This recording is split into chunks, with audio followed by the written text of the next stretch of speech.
Xiomara, thank you for taking the time and really being punctual. Most people are not punctual whenever I give them the appointment of actually being here, so I really appreciate you for that. Kind of building off the reputation that you've had. First of all, I'm always curious, like, how confident models carry themselves in real life, and especially you carry yourself with a very, very good confidence. Like, the energy's there. Has it always been like that for you to always open up that way? Yes, but people look down on it when you're young because adults don't like kids stepping out of the kids' place. And it's like, in certain aspects, like, you're really confident in your answer that you can tell an adult, oh, hey, this, and they're like, you're a kid, back up, stop that. It's like, because it's kind of like you're stepping on the adult's boundaries by being an adult as well. Oh, shoot. Okay. Yeah, by being confident, because it's like kids are controlled. It's like people treat them like extensions of themselves. It's like, do this, do that. And it's like, you got to let the kid be themselves. Like, with my parents growing up, like, they love my confidence, but they also, like, hated it. It was like too much. Like, okay, see, like, too much, because I loved entertaining folks. I loved, like, oh, hey, you guys are here. Like, I'm gonna do a little dance for y'all. Like, I'm gonna sing for you guys. Since you were young. Yes.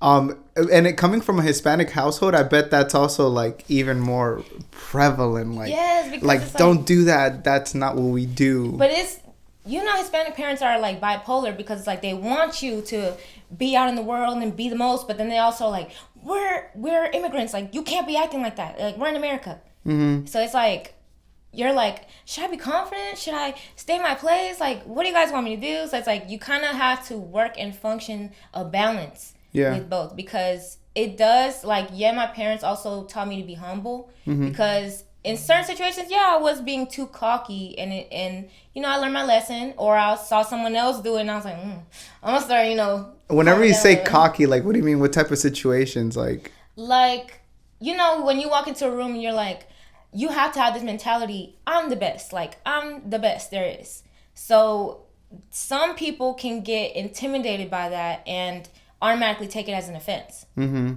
So, you just got to find you got to be able to read the room and understand what's my place in this room, and do I want to elevate it or network or whatever you want to do with your position. But I think when people get intimidated, it's because of their own insecurities. And I can even take it from my own experience. I'm not going to tell you that when I was younger, I saw myself doing a podcast episode or even, like, being on camera, because first I'm like, dang, how does my hair look? How do I look? Like, do I look like a fool?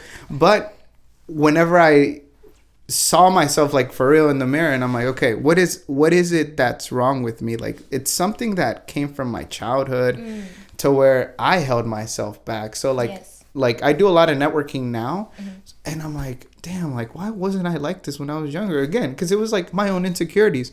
Or again, when someone overpowered my energy, I started feeling insecure, and I'm like, dang, that's crazy. Like, whenever you start walking with a sense of confidence, that same person you were 2 hours ago disappears. Yes. That person you were when you were a childhood and with all those insecurities disappears completely. So it's always exciting to see people grow. Yes. So, like, then you've always been like that. Well, yeah, but then I started middle school and I got bullied for a little bit, so that brought my insecurity, like, real low. And I was like, but it didn't bring me to the point where I was like, oh, I hate myself. It was like, something's wrong with me. I'm not normal. But what do you want to talk about? What you were bullied about? Like, what were you bullied about? Acne. Okay, no. Okay. And just because I was, my parents are immigrants, so we grew up a little broker than other folks. So I didn't have, like, the newest shoes and, like, the best clothes, but it was like, I still styled them, and I felt like I had this shit on, like, it's mine. So I still managed to become popular, and because of my personality, like, I didn't let that diminish my confidence all the way. It was more so like I just put myself in a shell, because it was like, I'm not normal. Like, these people are bullying me because I'm not normal. But it was you telling yourself that, right? It wasn't. Yeah, they were bullying me. No, they were definitely bullying me. But I was like, it was me coping. Like, I was like, okay, like, there's just something is wrong with me. I'm not normal. But I feel like we're all not normal. Like, nobody's really normal. Like, normal is what we do to go to work and, you know, network with certain people. But, like, we all have, like, our own uniqueness that makes us stand out. That's why we're not normal. Like, there's a lot of people you could, like, you meet them, you're like, oh, this is like a regular person. But then when you get to know them, I know you've created friendships with people that you're like, I would have never thought you're like this. But I think that's because we're also very superficial people. As soon as we meet someone, we start having preconceptions of who they are. You have to. When you're buying books, you're like, let me read let me open up the book in the middle and see what it's about. No, like, you're looking at the page, looking at the back page, reading what it's about, like, getting the little summary. Mm-hmm. And that's what you're getting with people. Like, you have to generalize with your own experiences to navigate around the world. But I read a book exactly on that. Like, I think it's called How to Talk to Strangers by Malcolm Maxwell. And it's the same thing that cops do whenever they stop someone. They have preconceptions, or because they're racially biased towards a person, they're going to treat them differently. And I think that's, I mean, I'm not saying that I don't make that mistake, but it's just like in our nature to do that. It's like once we meet a person, until you get to really talk to them, you say that statement like, oh, I really didn't know you were like that. Because you're using your intuition, which is based off of your experiences. Like, if I haven't met a lot of people or understood other people's perceptions of life, I only have my perception. Like, let's say Latinos bully me all my life. I don't like Latinos. Latinos are bullies. They're mean. You go through life meeting, this Latino's mean, this Latino's mean. I'm not even going to get to know them because they're mean. Mm-hmm. Or, like, you're waiting for the moment for them to prove that they're mean. So it's like you just have this notion already because you haven't ventured out because you're scared because of what happened to you.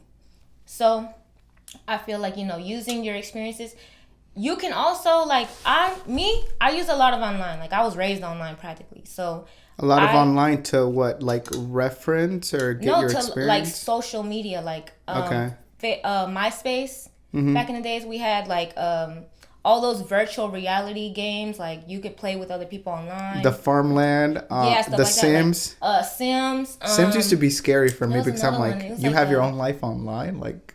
It's crazy. Like, I was like, you can even name these people, make them look exactly like somebody you really know. Or who you really want to look like, too. Yeah. That's what I don't like about online. Because it's like... Because I think the human experience, we're always going to want to look different than who we are.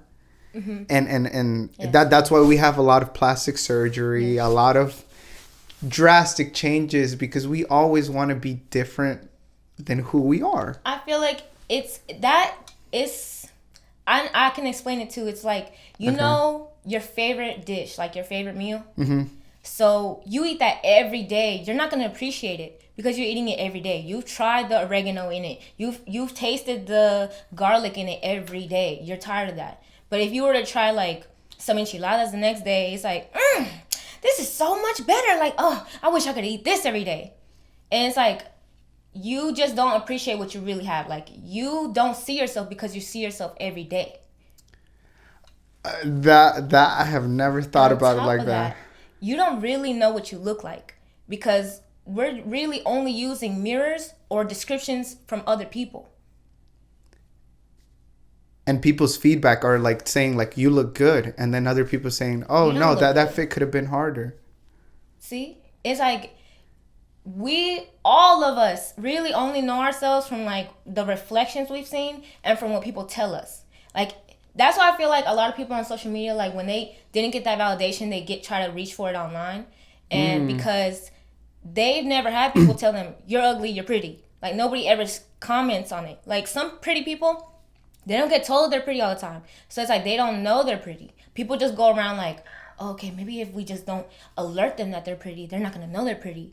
And not a threat. Damn. Yeah. I did not know that. What? The modeling industry is cutthroat, man. It's crazy. What other kind of like perception or like what new perception did you get while you were like modeling? Well, kind of going back to like middle school, then you were bullied, but you still didn't have that crisis of like, oh, I'm gonna be depressed because they're bullying me. Like, I was depressed for everybody gets depressed because it's like I'm waking up hella early to come into this building and get bullied and then learn shit and then just be uncomfortable all day in a uniform. Like, and you had to wear uniform too? Yeah, even worse. It was even worse. You know, I actually like wearing uniform because I do like what it did because it keeps everybody from like flexing too hard, because a lot of parents stress themselves so that their kids don't get bullied. And it's like, oh, I had to buy them new jeans. Like, they grew out of those jeans. Or like, and my homegirl, she has a son. It is so hard to find young boy jeans. Like, they're never, ever, ever in these certain sizes in all stores. Like, it's really hard to find. Yeah, because like one size might fit them a little tighter, and then another brand, it's like, but I think they do that on purpose just so that you can mix and match. Again, going back to the uniform thing, I really love that concept just because growing up I didn't have much. I was more in of a impoverished state, so it's like I'm actually glad that people don't get to flex hard on me. That I did like uniforms for a little bit because I was like, but then again, it is really hard because it's like you're trying to express yourself and be somebody, and you can't if you're just like wearing the same thing everybody else is wearing. True. So it's like you have to learn how to accessorize and stand out with what everybody else has, because everybody else has khakis, navy blue jeans, navy blue pants. So with that, it's like it did help me style myself better.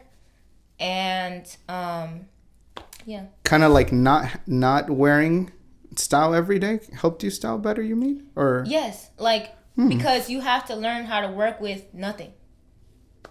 Like, because you wanted to wear your jeans, but you couldn't because you had to wear the khakis or the blue pants. Yeah. So it's like you had to figure out a way to still stand out and look good. Because you want your personality to also stand out. You want to. Everybody in high school or middle school wants to, be recognized. Like, oh, I'm so and so, and you want people to be like, oh, that's so and so. Yeah, true. Like, at least, even if you're just like a part of like the jockeys or like the nerds or like whatever, you want to be a part of something. You want to be known as something. You know, that's how cult works. That or just like, I guess. It's that in any group of or any setting, you want, as humans, we always want to be a part of something, and we always want to have power in the group that we're in. That's why Christianity, that's why any type of religion works, because, oh, look at Sam today. He's gonna preach the gospel, and he feels like he belongs to that group, and he feels like there's a hierarchy, and he has some power in it, and it's just so surprising because in middle school, high school, or any facet of our life, we're always doing that. Like, we're always chasing some type of power, like, and it's like a cult type of mindset that I'm like, damn, that's not liberating at all, because it's the wanting to fit into something, because we're not all gonna fit in. Like, we are supposed to stand out. We are all individual. Even if you think like everybody's supposed to stand out, everybody is supposed to stand out. Everybody has their purpose and their role in society. Like, you get it. Like, some people are better off doing this than other folks. And that's why school's so weird also too, because the education system always puts us at a certain level to learn the same thing, when actually we are very unique to the point that some people are going to be better engineers, some people are going to be better architects, some people are going to be fashion gods. Like, they never know where to place us.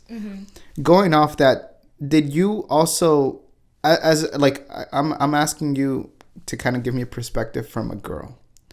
What did your parents want you to do growing up? They're immigrants, so I get it. Like, there's also that pressure to pursue an education, is there not? Yes, there was, but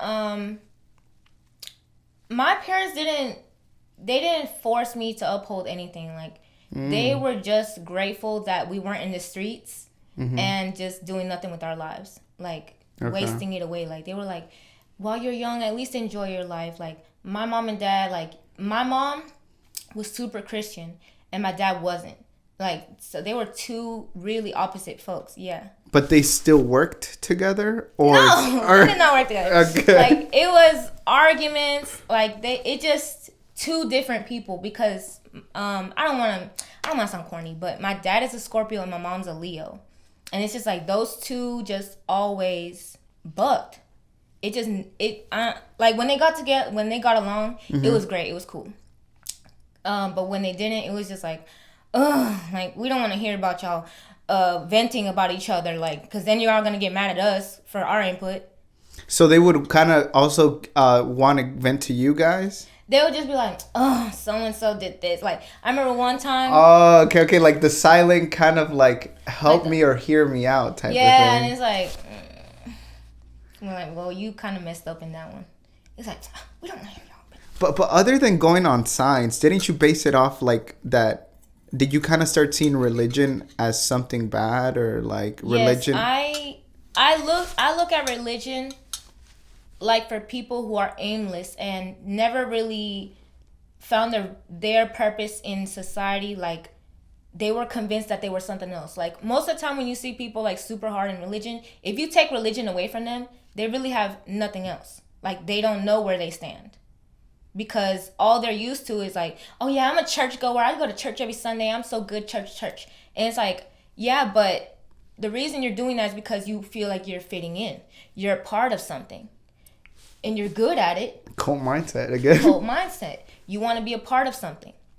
And that's why, I just don't agree with the way they carry themselves. Because you can carry yourself to the rules of your Bible, but forcing it on other people is different. Because everybody's different. Even with learning styles, like you said in school, they give us all one general learning template. Yeah. And some people are visual learners, some people are audio learners. So putting everybody to one way of learning is just generalizing everybody. It's just keeping us all. It doesn't let us really reach our potential, our highest potential, because we're reaching one basic level. Or sometimes I think that it's also a human fault that we just surround ourselves on one thing, or like let's say if you're a soccer player, that's all you're gonna talk about, that's all you're gonna read about, because you're hanging on to the thing that makes you stand out, the thing that makes you. Like, you know, when I said everybody wants to be somebody or be something, like they want to be known as something. Like, you want to go down as the funniest person, the prettiest person, the person that's the best at soccer, the person that talks to everybody. Mm-hmm. Like, everybody has their role, whether they realize it or not. And you're either playing your role or you're playing a role you were put in a box to play. Do you feel like you're also caught up into that on playing one role, or do you try to diversify kind of like where your attention is? I try to diversify, but because I see a lot of people, they get stuck in that. Like, oh, I'm a model. And then they get stuck in, I'm a model. Like, I got to keep modeling. Like, if you don't feel comfortable doing what you're doing anymore, or you don't feel the motivation, just give it a break and start something new. You can always pick it back up when you feel motivated again, or we have an inspiration. Because with my modeling, like, if I'm not feeling inspired, I don't have nothing to shoot. I don't have any outfits in my mind that I want, that I feel like, oh yeah, I can kill it like this. That's what I'm going to wear. I'm going to look so good. It's like, if I don't feel like I want to, I'm just not going to. Because I don't feel like putting out mediocre content just because that's what I feel like I'm supposed to be doing. Okay. So, and I think it also translates always, like, even like if you're going to have a bad shoot and you're going to do it anyway just to do it, that'll translate. Mm-hmm. And if you're going to have the energy to do it, it'll translate as well. Mm-hmm. Like people will receive that depending on like how it is. I think that, like, again, like going off our conversation, it's whenever you surround yourself to like just one topic, or I kind of get annoyed whenever I'm talking to a person that just knows one thing. Like, he'll only talk to me about football. He'll only talk to me about, to the point where I can't have a open discussion. Yes. Or I feel like I'm judged. Because people will judge you just because of your opinion. Again, Yes. they asked for it, so why are you judging me for my opinion? Mm-hmm. Oh my goodness, that's happened to me before. Because I like being online. Like I said, I love social media. And this, I do want to talk about this. You know when people are like, I'm gonna take a break from social media. It's so toxic. It's like, you don't have to tell us. First of all, go ahead and take your break, baby. Like we'll be here when you get back. But it's like Those doing ghosts that are very because- visible. very visible because it's just showing that you put your algorithm on some toxic shit. Like you chose to see that stuff. That's what you're looking at over and over and over. What do you mean? You're in all platforms. The stuff that you see on your timelines has been curated by you. It's what you took your time to look at. It's what you took your time to read, to reply to heart, to repost, whatever. And so if you just keep seeing your mutuals fighting and arguing and you're just like, oh my God, they're talking about me. It's like, that's what you surrounded yourself with. It's like you use your social media for the evil part of being social. Yeah. Like I use it to learn more about other cultures, to experience things that I haven't experienced yet. Like like let's say I want to take a trip. I'm about to look up that state and see like the hot topics. One thing I like to do is I like getting on Snapchat maps and then clicking the stuff that's going on around in that state. Snapchat's vicious. Huh? Yes. I haven't logged into Snapchat in years. But I like the Snapchat. Snapchat what? Maps. Like you. Okay, what is that? Like when it was a hurricane in Puerto Rico. I'm sounding like such an old head. Damn. What? I don't know what Snapchat is. It like stories? Snapchat? Snapchat visions. No, maps. Oh, like you know on the you go to your character and it's like you see everybody that you know on the map. Okay, yeah, I remember that much. Yeah. You can actually zoom in to like you can even do your own state. Zoom in and there will be like public stories people will post and you can look and see what's going on. Like when the hurricanes were going down in Puerto Rico a couple years ago, I was looking on Snapchat maps, and everybody was posting like the aftermath of the hurricane. It was just a really crazy experience. Yes. And then another platform was really doing that. It's very interesting because you get to really look at real time what's going on in that state. Got it. Yeah, and the algorithm, that's crazy because then you're not really opening up your world unless you really want to, because your algorithm will show you exactly what they think you're interested in. Exactly. Or your habits too. Again, it's like you're playing the game and the game's just giving you what you exactly. So it's like when I need a break from social media, I just take it. Like, and my breaks are, I'm just done entertaining y'all for now. I'm not going to be as energetic. I'm not going to post as much interesting or funny things because I need my energy. I need to bring my energy back to myself and collect myself again. Because I curate my stories. Like, I find specific songs. I find funny memes that are trending, currently going on, so that I can, entertain my people and keep them entertained, because I'm not posting as often because I'm just not motivated. I'm not inspired. Yeah. Like, I'm enjoying my life while being social, and I feel like I found a great balance because my social media is full of people that support me, love me, always show love, and I don't really see too much of the drama. I don't really watch other people's stories too, and that's been a big issue with me and my friends. Really? Is I don't go online to watch people's stories. Like, you don't just click on it? No, because unless it's my friends and it would be rude if I didn't watch the story today because she's got an event going on or something. But why would it be rude? You have your place in society. You have to, like me, I give to get back. Okay. Like, I show support and I get the support right back. Okay. But isn't that consuming?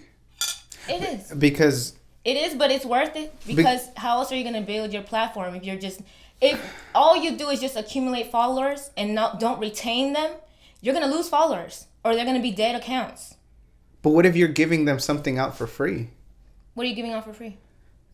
I don't know, resources, the conversation, knowledge. Of course, those things are going to retain some folks, but... Oh, okay. You're talking about from a personal brand type of thing, right? Like a personal page. I'm talking about the podcast page because I'm not really on social media, so I just wouldn't want my friends to take like I'm not happy. It's not that I'm not happy for accomplishments. I am. No, of course. From a business page, you don't have to watch people's stories. Okay.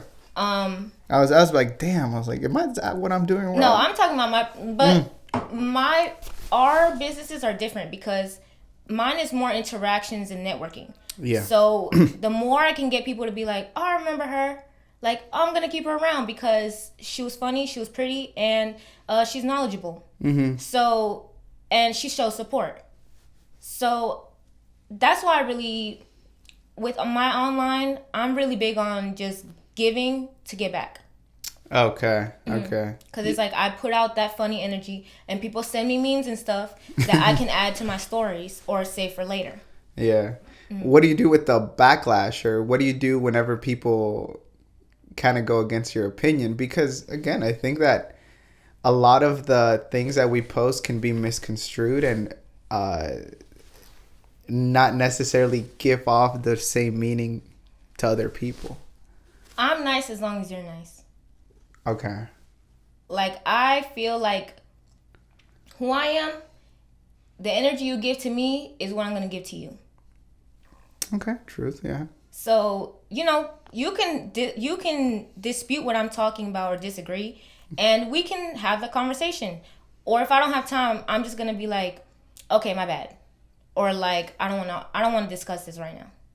Okay. Because I don't feel like responding to all these messages like, oh, I don't agree with this, I don't agree with this, I don't agree with this. Like, you got to keep in mind, like, you're not going to be the first person that says something to somebody online. Somebody else probably already told them. Like, your favorite artist, somebody else already told your favorite artist the same exact paragraph you were going to send them. Okay. So we're just rehearing the same thing sometimes. Okay. And of course, you know, like with celebrities, I'm pretty sure they get used to getting all that attention and like appreciating the attention, because if you don't appreciate your fans, it shows. Like, you see what's happening with Doja. Like, no. No? Okay, well, she has started being like, if you're not my real fan, get the fuck off my page. And she started acting weird and stuff to keep and retain the people who actually did like her for her, and not the people who liked her because she was sexy. Okay, but don't you have a good mix of everything? Because again, some models have a huge following of men because of that. Because of being sexy, yes. Yeah. Yeah, because sex sells. But I try not to use sex as much. Mm-hmm. I try to do comedy and just beauty and fashion. So it's like people will see like, okay, so like she's fashionable, like she's also really funny and she's knowledgeable. Like, she speaks on current events and stuff. But, you know, I make jokes about it because it's like giving medicine to a kid. Like, the kid doesn't want to just eat the pill. Like, you got to put it in a little snack and then they're going to eat it like that. Yeah, for sure. So it's like, you know, you want a little humor with your news. Like Saturday Night Live. True. The way they do trending situations going on in the world is with satire. They make fun of it. They make jokes. Some people didn't even know half the stuff was going on until SNL had made a little clip about it. We're so ignorant to a lot of things like that. We don't live. I mean, it's not that we're ignorant. It's that we're complacent. Like, everything is so convenient for everybody right now. Like, I watched this show called Dracula, and he was asleep for like years and then came up in today's modern world and was like, all of you guys have mansions? Everybody has food in their fridge? It's like things that we see as regular and like, oh yeah, you're supposed to have food in your fridge. You're supposed to have a car. You're supposed to have a house. Things like that, we all weren't used to. Like, yeah, it's complacency then. Because when the Freemasons came down here, the reason they came was because they, you know, the king and queen over there have land. Over here, they want everybody to have land. They signed the declaration saying everybody that's signing has a piece of land.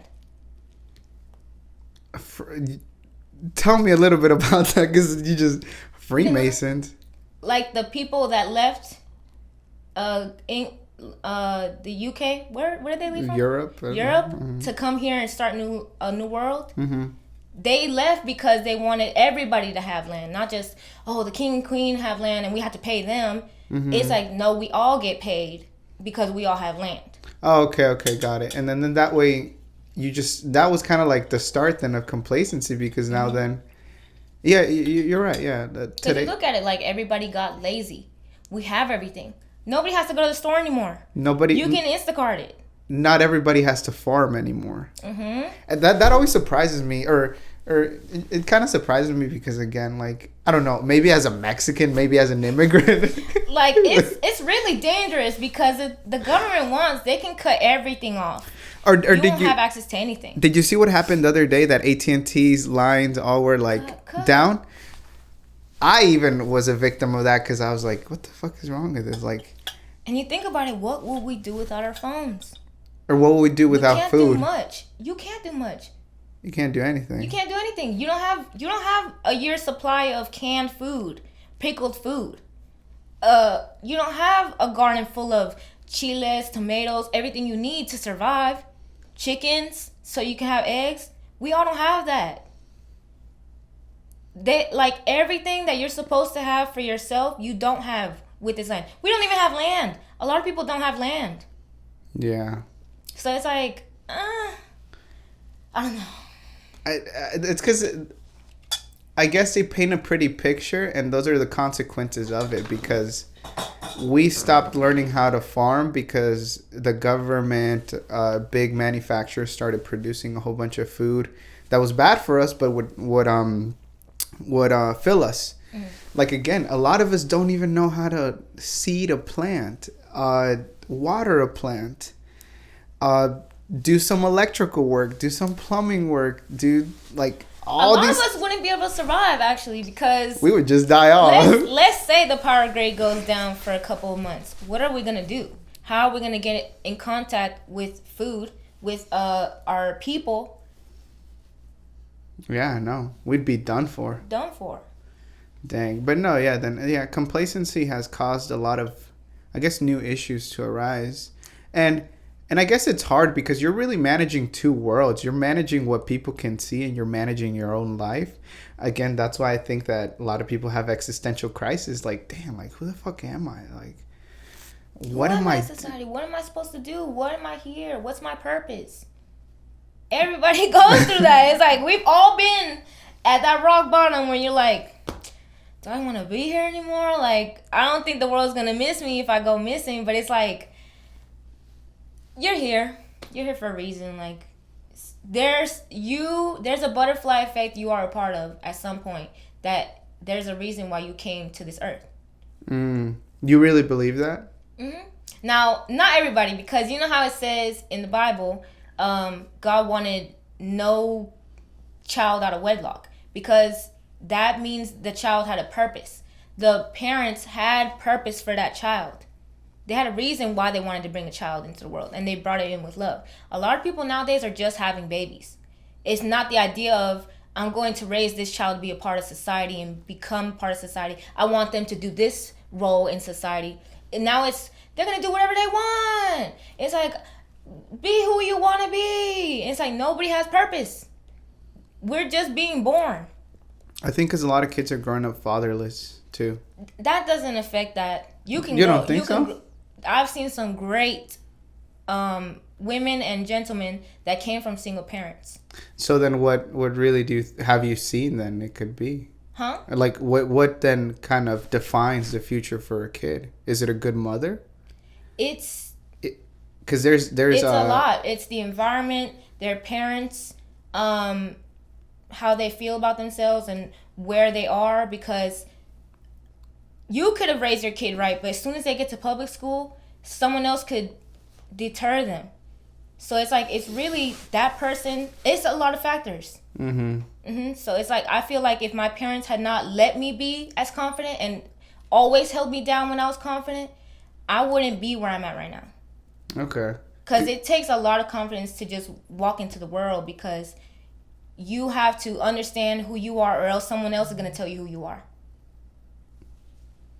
I think a lot about that, because just like you said, it's like, I could raise my child in the best household, but I don't know what he's going to do out there in the world. I don't know what he's going to really like, get into, like gravitate to. And I'm like, okay, like, I think the best thing that, or I tell myself, like, okay, I'm going to show that I'm not gonna hide my kid from the world. I'm gonna show him that the world is cruel, the world is ugly, but I'm gonna give him the tools, him or her, the tools to face the world.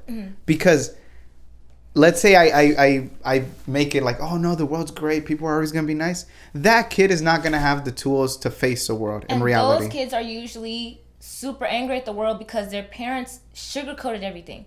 And then when you go out into the real world and people are bullying you, pushing you around, it's like, this isn't the fucking world I was brought into. Like, these people are all mean. They're not being nice to me like they should be, because my mom always made everybody be nice to me. My mom always gave me everything I wanted.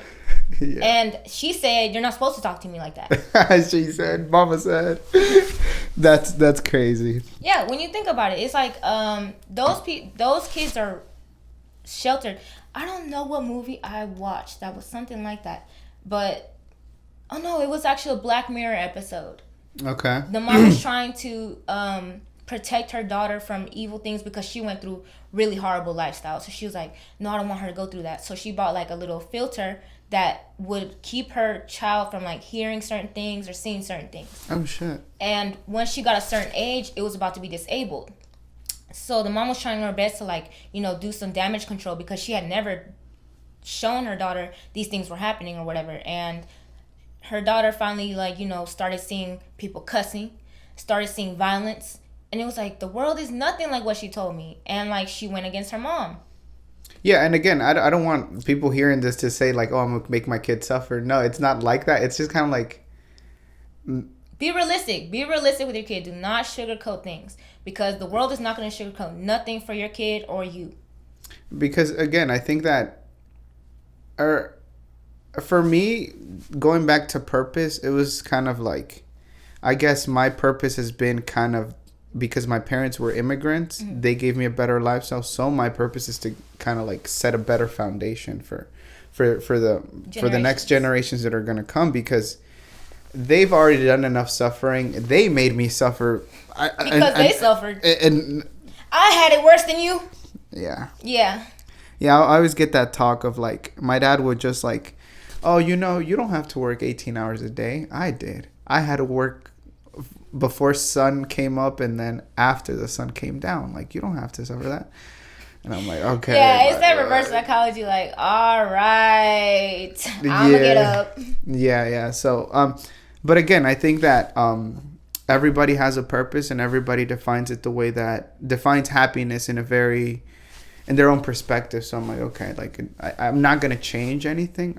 All I can do is try to change myself and be better for the world, and that's it. And then if people around me change, then sure, because I think that a lot of change happens whenever you lead by example. Yes. Like, let's say your mom wants you to be a certain way. You're only going to be like that until you see your mom carrying herself that way or your father carrying herself that way. Mm-hmm. So it's kind of like that. So growing up, you said you read the Bible, but then you also said that you kind of had a weird misconception of like what Christianity was growing up. Yeah, so like I said, me wanting to entertain people, I wanted approval, I wanted the validation. So it's like, knowing my mom was into Christianity, I got really into church. I was reciting verses off the dome. I was up on stage. I was like, your head move, da, da, da. I was in radio stations for this stuff because my mom. What age were you in? What age was I? I had to be like... Question, did your parents stay together then, or they didn't work out? They stayed together. They stayed all the way together up until a couple years ago. Really? Okay. But then because your mom was really into that world, you wanted to kind of be like your mom? Accompany your mom? I didn't want... No. I just wanted to be good at something that she was good at. Because she didn't have much else other than... Because she changed her life around and was like... I'm a Christian woman now, so it's like everything was about her being Christian. So it's like I wanted to be good at what she was good at. She was in that cult. Church, okay, Christianity is not a cult, but she wanted to be a part of that. It's a cult system. So it is. I wanted to be a part of it to show her like I'm good at anything I can do. Cause like she would always be like, "You did good, but you could be better." Wow. Mm-hmm. And that statement. It gets to you because you're like, I could be better. Like. it made me super perfectionist, like everything. Like, and my mom was super big on, cause we grew up as tomboys, cause my dad always wanted sons. So it was like we were out there fixing the car with my dad, cutting the yard. So like, you know how to do that then? Yeah, we were. Do you like doing it? Yeah. You do? We love cutting the yard, because it was like me and my sisters, we were really competitive too, because we loved our parents' attention. Like when they would give us attention for anything, I'm about to get real good at this. Yeah. So it was like we would cut the yard the best. Like I did the lines the best. They're the straightest. The yard looks the best when I do it. Yeah. That competition, and like even though you guys are girls, it's like it was crazy because we grew up as tomboys, but my mom was really like, she really wanted us to be feminine. Mm-hmm. So like eventually when we did start rolling into our skirts and dresses, she was like, yes, yay! So it was like trying to impress both, I feel like put me at a good balance. Wow. Because I'm feminine, but I'm also like masculine in a good way. Yeah. I mean, again, it depends on like everyone's perspective, because some women are the best that they can be in their feminine energy, and then some really do grow up in that masculine energy. But I think that whenever women have that masculine energy, there has to be a really masculine man, because he can't be half. Because same thing, men can grow up as a little bit feminine, a little bit masculine. So it's like, you can see it. You can just see who influenced a child the most. Yeah, but again, I think it's also depends on the kid's development, like on what he sees like good. Like, oh, dad's a pussy. I don't really like. Yeah. I don't see him being a man. I see feminine being stronger. Yes, so yes, like, I think that might be You see strength in femininity more than you see it in masculinity, because most of the time masculinity is based into toxic traits. So it's most of the time. Yeah, it's associated with it. Yeah. When you think about it, when you think masculine, you think of someone who's toxic, and it's like they're good, like they stand on their own, they do what they're supposed to do as men, but they have their traits, because some traits got pushed onto masculinity, like being angry and he's just being a boy. Like, deter them from that. That is not good. That is not being a boy. That is him having anger issues. I think with testosterone comes motivation. It's not really anger. I think it's more motivation. I think it can be. Again, I'm only taking it from my own perspective, because let's say that anything I ever do, I feel like I'm in competition with the world. Like, let's say if I started golf. I started as a man. Yes. Yeah, I started doing golf. So I'm like, I'm gonna be better at golf than all of my friends. The other guys. Yeah, because I have to be good. I'm a man. I have to be the best at this. Because if not, I'm just any other man.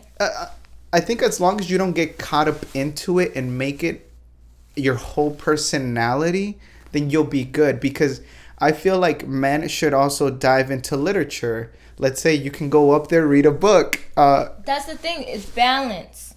You can't have all these perceptions of the world if you don't open up from your perception. You're a man, and you're thinking, I'm a man. There's certain things that girls do. Okay, well, open up to that. Like, reading books is not feminine. Like, that's gaining knowledge. Like, even if it's not a learning book, it could be a book about some drama. At least you're reading. You're doing something. Yeah, like to occupy your time other than being on your phone. Yeah, and definitely a lot of bad traits have been associated lately with that masculine word or like feminine, when in reality I think that's how the universe finds balance. Like, but there's balance, because there's good masculinity and there's bad masculinity. Same way with femininity. Like, people will be like, oh, he's feminine.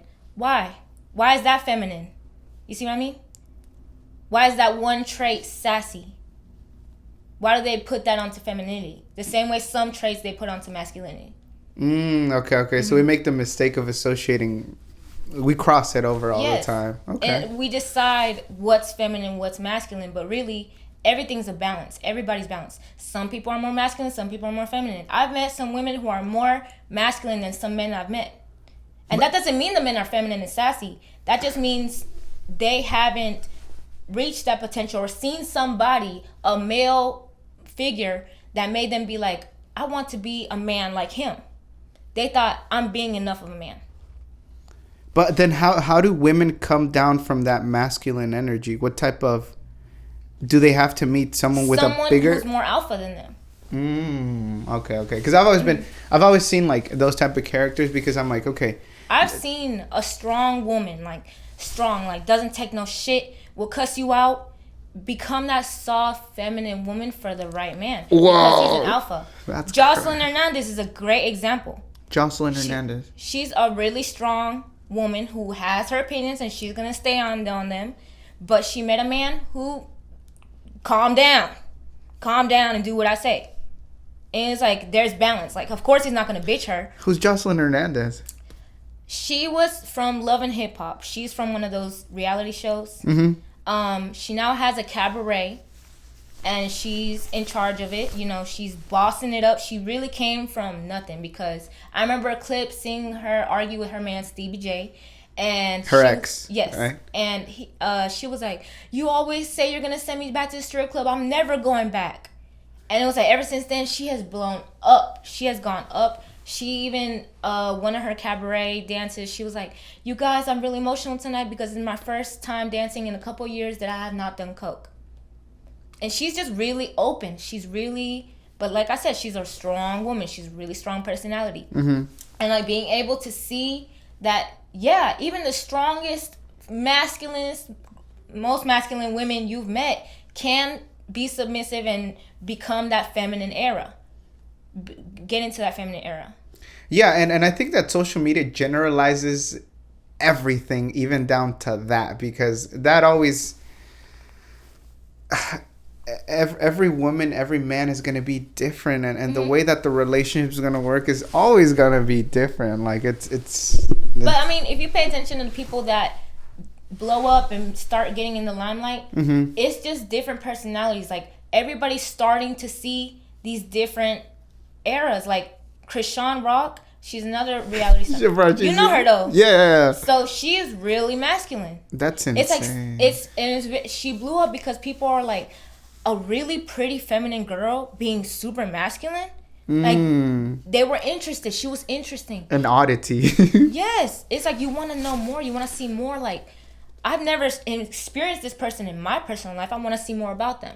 Yeah. I think that's why Andrew Tate also, I don't want to get controversial, right? But that's why Andrew Tate also blew up. Super masculine man. Now, he has some opinions that go to the left, but sometimes he's making sense. Again, it's because like we live in a balanced world. Or I just take it from my own opinion that, let's say, I'd rather be a warrior in a garden than a gardener in a war. Joe Rogan said that. Again, I think that as a man, in my vision, you always got to be ready to protect the people that you love, and you got to be able to do it because in order to keep the peace, you also have to be capable of violence. If not, extreme violence. You have to be capable of the same violence that your enemy is, or you will lose. Because your enemy has the intent to kill you. If you don't have that intent, if you're willing to give your enemy that mercy, and your enemy wasn't going to give you that mercy, you lost. Because if you're not capable of that violence and you think you're peaceful, you're just harmless. And I'm like, it's crazy. Because, again, we live in a balanced world. So it's like... I want to say it's a balanced world. I feel like the world is a little imbalanced right now. But it's also opening up. Like, we are seeing a lot of different shifts and changes in the industry, in society. Like, you can feel it. It's definitely a shift right now. Like, because even going off as drastic as how like Hollywood is being exposed, and then like what Twitter's like the music industry too, it's also insane. I'm like, wow, like all these are people that have gained power, and now they live in a world to where they're always wanting to chase the next high or the next, how do I gain more power? How can I get more? That's a part of a drive. Some like Andrew Tate, he could have stopped when he first made his first 100,000, but he kept going. It's like once you get that drive going, you either let it die down and you're settled where you're at, or you want more. You're like, why not? There's more. Why not get more? Yeah. And I feel like I do love that about America, is that you can put yourself where you want to be if you play your cards right. Oh, yeah. I think I definitely love that because I think the podcast, too, I really don't like to put myself out there or what I do yet, just because I think that I'm capable of doing more. And then I also want to tell people, or the people that come on here, that like, because I'm capable of doing more, as soon as like I blow up, all you guys are blowing up too. Like, you get what I mean? Like, I think that, again, it's that give and take. Like, if I took your time, I'm also one day gonna give it back. If I give, I expect to get back. Yeah. And it's not selfish. Like, people look at that like, oh, you only give so you can get back. It's like, what do you think happens in the real world? Even spiritually, whatever energy you put out, you're gonna get back. Like, if I'm going around telling everybody, you're so beautiful, you're so pretty, you're adorable, I love your energy, guess what? Everybody always comes to tell me, you're so pretty, you're adorable. Like, I get that energy back. Even if it was to a complete stranger, that karma's gonna come back through someone else. Yeah. I told somebody, you're a bitch and you stink. Guess who's about to come back and tell me that? Someone I fuck with. Someone I'm cool with. That's gonna come back to me. That energy. I see it all the time. People are out there, like, even with road rage. Oh, this motherfucker. Okay, but you made an accident and now this person's cussing you out and you're like, oh my God. It's like, you understand? You put it out there. Don't put it out there if you don't want it back. How much different is Greensboro from Charlotte on that road rage thing? I'm driving. Is it the same? No, it can't be the same. I mean, all I can say is, I'm not even gonna, okay. All I can say is I haven't gotten into any situations with traffic in Charlotte than I have in Greensboro. That you haven't? Yeah, I have not in Charlotte. Okay. Because Charlotte's crazy. Charlotte's always they can't drive, but I've been to New York. So, really, once you experience that traffic, everything else is so maneuverable. Okay. Yeah, they'll cut you off. They'll be right here, and they're going to cut you off. They don't care, especially the taxi cabs. That's crazy. Yeah, I've never been to New York, but I can imagine that city's... I would never get a rental in New York, ever. That city's crowded. The tolls, plus the way people drive, plus parking, it's just not somewhere you should get a rental. You should always either take the train system or get an Uber.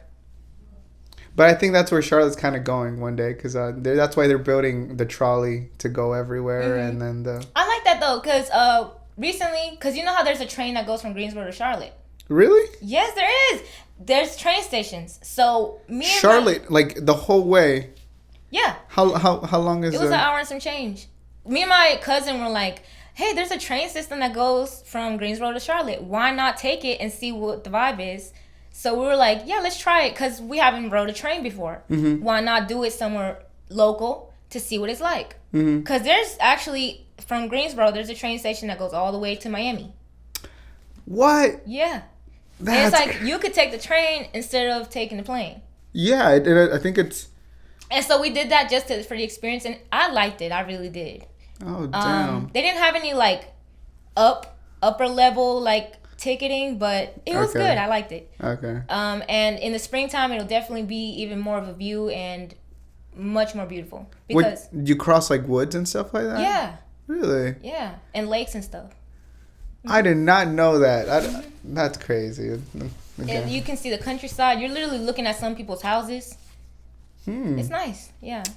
Nice. It's a real good experience versus driving, like, because you get to be like, oh my God, that's so pretty. It's like you're sitting there, like, you could be editing, doing what you need to get done while you're on the ride to Charlotte or wherever you need to get to, because it also goes to Raleigh. Yeah, definitely. Which one, out of all your experiences, because I've seen that you've traveled a bit, like, which one kind of, like, was the one that baffled you the most? Baffled me in what sense? Like, let's just make this a little bit dramatic and, like, like, a bad experience, let's just say. Like, you were like, oh, I'm never, or, like, this is going to mark a place in my memory. Okay, so I love Miami. I love it. But the very first time I went, it was such a toxic situation that I didn't know I was coming into. I just thought I was coming to have fun and turn up, I just went through a breakup, and one of my homeboys from I don't know where I had met him, but he was like, hey, I moved to Miami and I have a penthouse. I see you just went through a breakup.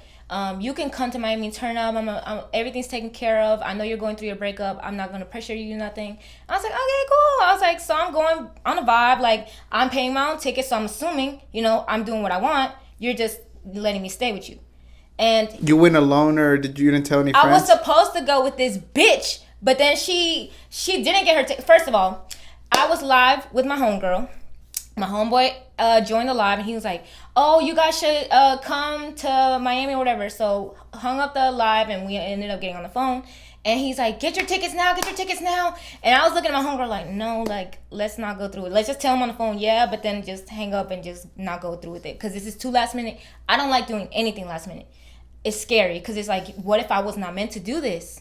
Because very last minute, it's like, was I meant to do this? It's not planned. It's not a part of the idea, the path. So, okay. He ended up being like, get it now. He was like, come on, like, get it now. So I got my ticket. This bitch is like, oh, it's not working for me. I'll just get it tomorrow. Ended up not getting her ticket, but I was like, you know what? I have not been to Miami. This is gonna be my first time. Let me just go for the experience. This guy's cool. This guy's cool. Like, nothing's gonna happen. No strings attached. He ended up trying to fuck me the whole 3 days, and I just kept being like, I'm too drunk. I'm asleep. And so okay, let me try and summarize. So while I was fake sleeping one of the days, his roommates too were like, oh man, like, I just want to talk to you because it's not fair that you're pulling all the bitches. Like, we brought those bitches onto the yacht. They were my bitches, and you started fucking with them. And I'm listening to this when I'm fake sleeping because they're thinking I'm asleep, and they're arguing about the bitches they was fucking on the yacht a couple days ago. And I'm like, okay, I'm like, he thinks he's gonna fuck me? So, blah, blah, blah. I'm really jittery because the coffee. So, I'm sorry. Really good, though. Really, really good. So, blah, blah, blah. He's got this and that going on. This bitch is coming from, she's got OnlyFans and da-da-da. And it's like, they got other bitches they just invited from the club the night before that's coming to spend the night and hang out with us for the couple of days. And so, one of the girls lost a certain amount of money, like $200, $300. I had that same amount of cash on me, and I lost it, and I told the other girls, I was like, I just lost that money, but fuck it, whatever, we ball. Because I still have money on my card, so I was like, whatever, like, it was meant for me to lose that cash and someone else to get it. Someone was asking to get blessed, and that's theirs. Wow, that's a good perspective to look at it. Because what I'm going to do, cry? It's lost. I can't GPS the money. It's gone. It's cash. It's in and out. It's a flow. Money flows. So I'm like, whatever, it's gone, but I'm going to get back. So these girls went and told the girl she stole your money. And this girl came to the house. Yeah, me. So I'm hanging out with Buddy's friend because I wasn't trying to fuck on him. He was already really greasy and grimy. And I told you, I paid for my own ticket. What the fuck do you think?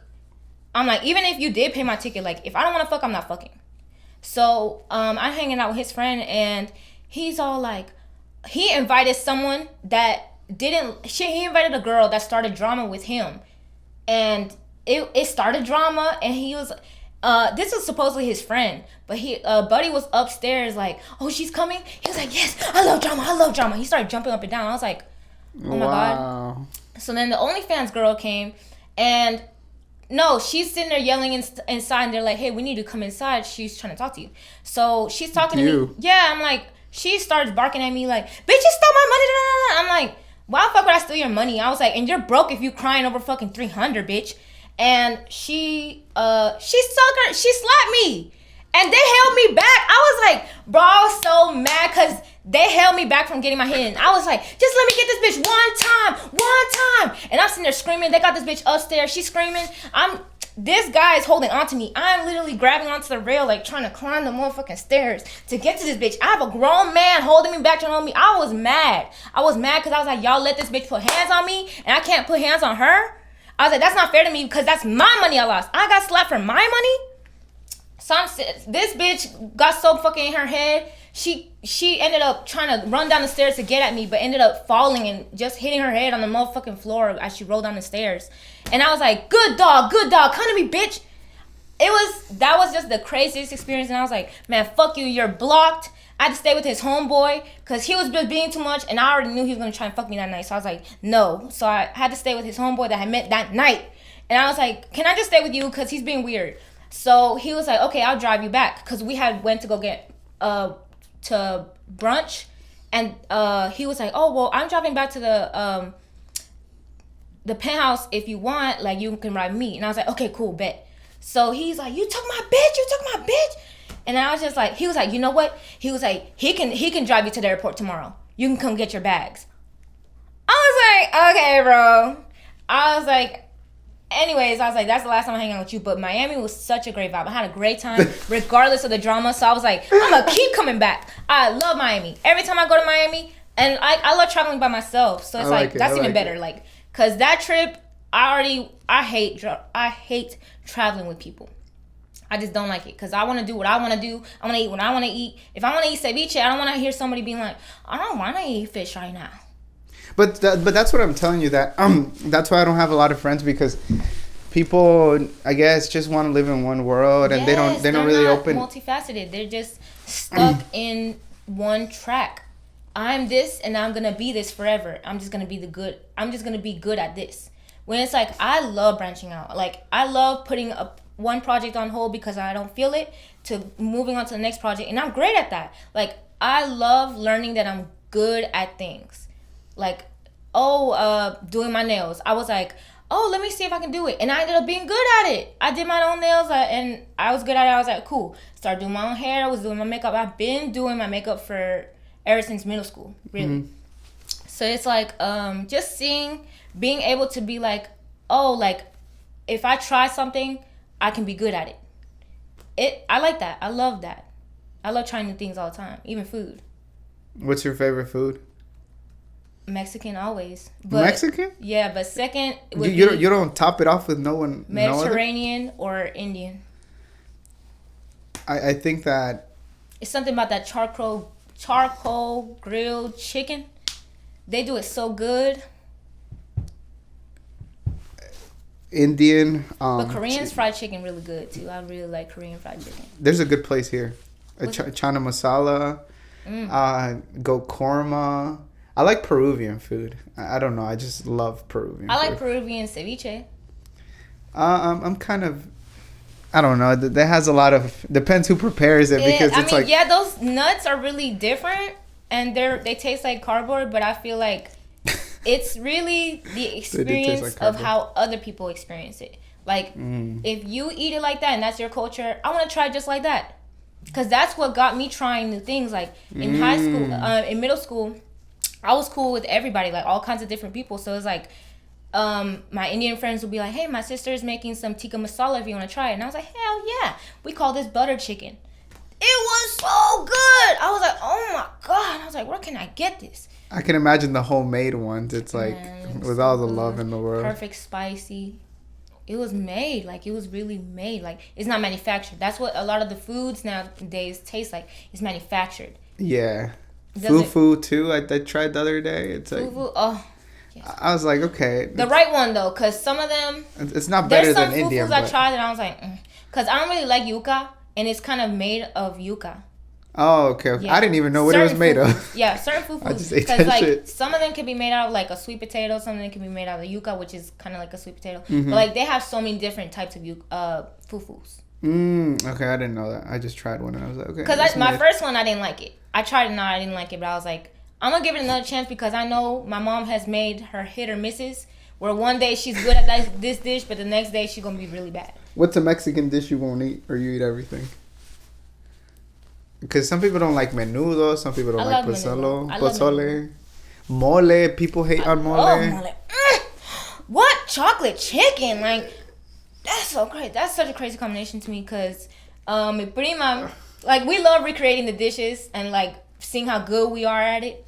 Okay. And one day, it was my cousin's first time making mole. And she put so much chili in that shit. That shit was so hot, but it was so good because it tasted so good. Like, we were like we were llorando, sweating. It's so good, though. Like, we were crying. So you and your prima made mole for the first time. Man, well, we were screaming, crying like days. It took us days to eat it. Oh shit! Yeah, people don't like mole. I don't know why. I tend to try just about everything. Everything. And so I'm like, okay, like. You had tripas? Tripa? Yeah. People don't really like it. Lengua. I love lengua. Lengua is so tender. And every time I put my friends onto it, they're like, ooh, this steak is so tender. And I'm like, yeah. It is. Because once you tell them, they're like, bleh. It's like, you liked it before, though. It's just because you have this perception, this stuck notion, like, I would never eat tongue. Because that's the idea of a tongue is nasty. But it's like, it's meat. We didn't kill that we didn't kill the cow just to eat that little center cut fillet. Yeah. We killed the cow to eat all the cow. Like, the way I see those Asians cooking it up, they don't care what they're eating. I saw them eat a giraffe. They fried up a giraffe head. The whole head. I was like, wow, like, we really are trying everything. Exquisite. Like, I don't know if I've tried alligator before. I've had horse jerky. What? Horse jerky? Horse jerky. And probably the majority of the tacos that people eat in Mexico are fucking horse or... Horse? That's what they do. Yeah, I mean, Asians and Mexicans aren't. Well, yeah, because if you own horses, once it's their time, why waste the meat? You know. Yeah, exactly. But dang. Alligator tastes like a crossbreed of chicken and fish. Like it's so weird. Would I eat it? Like iguana. You've ate iguana before too? My mom loves iguana, but I don't think I've ate it. I haven't been told I ate it. Yeah, it kind of tastes like that. I've ate iguana, but only once. Again, I'll do the deed of tasting it, but after that, if I don't like it, I won't eat it again. Yeah, but then again, your taste buds are always evolving. Like, when I was younger, I did not like sushi. I hated it, and I hated soy sauce. Soy sauce was so I would gag. Really? But it's just salty. I didn't like it. It was the soy. It was just the flavoring. It was something about it that just made me ew. Like, I can't eat that. Dang. But the older I got, I was like, you know what? Let me try sushi and see if I like it. And I did, and I love sushi now. And I'm glad I tried it. Like raw sushi? Yeah. Yeah. I love raw sushi. I love me some. I love sashimi. Okay, sashimi. I don't know. Certain places give me like a stomach ache, so that's why I don't go back there. Certain places, I would say, because I wouldn't trust sushi from everybody. Yeah. Like, you have to have edamame on the menu and green tea ice cream for me to be like, okay, they kind of know what they're talking about. Really? Okay. Yeah. And again, I thank you for coming on the podcast. We're gonna have to close out the episode. But just to kind of close it out, I always ask this question to people, like, what would you tell your younger self? Like, what advice would you have given yourself? You came from an immigrant family, so you grew up also the oldest child, so you went through certain things that you don't really talk about. What is one advice you would have gave yourself to your younger self? More grace? Just keep going. Just keep going? Because the moments where I was like, I don't really want to be here no more, and I don't like where I'm at, and I don't like who I am, I don't like what I look like. Those, when I was down low, I envisioned my future self, and I was like, would my future self be worth me staying here? And I was like, I'm pretty sure, yeah, because life can't be this down low forever. If I take control of my own life, it would not be like this. And when I did, it was exactly what I thought. Like, literally, the power that I thought I held it. So I feel like, I just had to keep trusting the process. And hey, we'll keep on trusting the process. Thank you for coming on the podcast. Guys, if you liked the episode, please like, comment, and subscribe. If you guys want to hit up Xiomara, I'll have her tag down below. And Xiomara, thank you again for coming on the podcast. It was fun. It was entertaining. Very knowledgeable. So we'll have to do it again. Thank you. Please have me again. Okay, we're good. Woo!